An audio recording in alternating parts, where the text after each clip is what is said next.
होते हैं और जो धाम पे आते हुए बीमार होते हैं, वो अलग संज्ञा है। जो धाम पे आते हुए बीमार होते हैं, घर पे ठीक रहते हैं, तब उनके अंतर का जो तत्व है वो धाम पे आना नहीं चाहता, क्योंकि मनु भैया मारण करते हैं शुरू से ही प्रेतों का। और इसलिए आज वो एक युग जीत पाए, क्योंकि मारण करते करते उसको भय हो जाता है तत्व को जाने का, और वो जाना नहीं चाहता क्योंकि उसने शरीर को अपना ग्रहण कर लिया है। पुत्री, इसको ऐसे समझते हैं कि जैसे किसी ने हमारा मकान किराए पे ले लिया, अब हमने आज ही मकान किराए पे दिया है, वो अपना सामान पिछले मकान से ले आया है और अब हम उसको आज ही कहें कि तू खाली कर, वो खाली करने से रहा।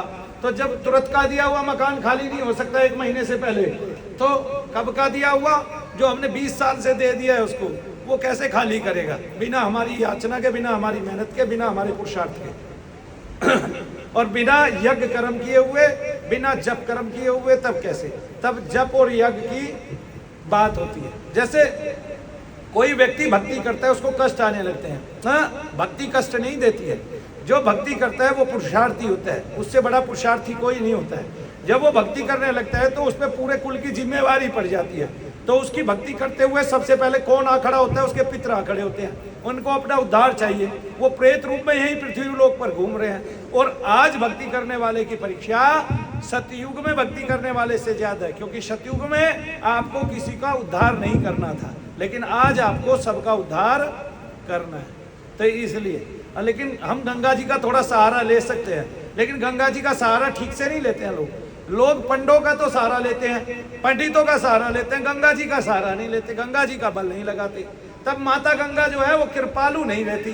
कृपालु कैसे होंगी? जैसे किसी को भी पितृदोष है, वो 10 दिन गंगा जी के घाट में रहे और 5-5 घंटा रोज स्नान करे, तब उसको पहले 3 दिन में उसके पितरों को इतनी शांति मिल जाएगी कि उसके खाज, खुजली, फोड़े, फुंसी और पता नहीं क्या क्या। बेटे पुत्री, आपने तो बहुत एक समय यहाँ पे गुजारा है, आप तो ये जानते हैं कि कईयों के तो मुंह बिल्कुल खराब हो चुके थे और वो बिल्कुल स्वस्थ हो गए और उनके चेहरे साफ हो गए गंगा जी में नहाने से। तो गंगा की महिमा को कोई नहीं जानता है। इसलिए मनु भैया जी ने तो गंगा जी के ऊपर भी छंद लिखा है कि पावन हो गई माता धरणी, यहाँ विराजी भव हरणी, डूबने ना दे पार तार दे, चाहे की हो कैसी करनी।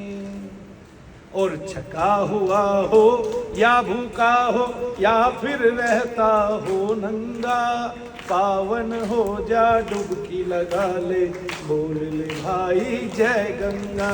हो गंगा तेरी जय हो, मैया तेरी जय हो, गंगा तेरी जय हो, मैया तेरी। तो गंगा की महिमा निराली है। तब हम गंगा की शरण में ना जाके पंडों की शरण में चले जाते हैं। तब आप पंडों की शरण में जाओगे तो गंगा की शरण में क्या मिलेगा? कुछ नहीं। तो उन्होंने क्या किया? आधा घंटा भी नहीं लगाया, ठीक है, खुद ही सारा काम कर दिया। और आपने क्या किया कि तीर्थ नहाने नहीं गए, आप क्या करने गए हो? पड़ोसियों को दिखाने गए हो कि हम तीर्थ नहाने जा रहे हैं। आगे ना लोगों को बताने गए हो हम तीर्थ नहाने जा रहे हैं। तब गंगा जी के किनारे खड़े होके आपने 4 फोटो खींची और घर वालों को पोस्ट कर दिया, ठीक है ना, 4 वे बनाई रील और घर वालों को पोस्ट कर दिया, ठीक है। तब आपने गंगा को कहाँ जाना, गंगा की महिमा को कहाँ सुना और गंगा के किनारे की पावन पवित्रता, गंगा के जल की आपने कहाँ पाई? तो इसलिए जो गंगा है वो तो पुरुषार्थियों की है, क्योंकि भागीरथ बड़े पुरुषार्थी थे और वो गंगा जी को लेके आए। बिना पुरुषार्थ के गंगा नहीं आई है, गंगा कर्म से आई है, गंगा पुरुषार्थ से आई है, गंगा जप से आई है और उसकी महिमा महान है। जय शनिदेव।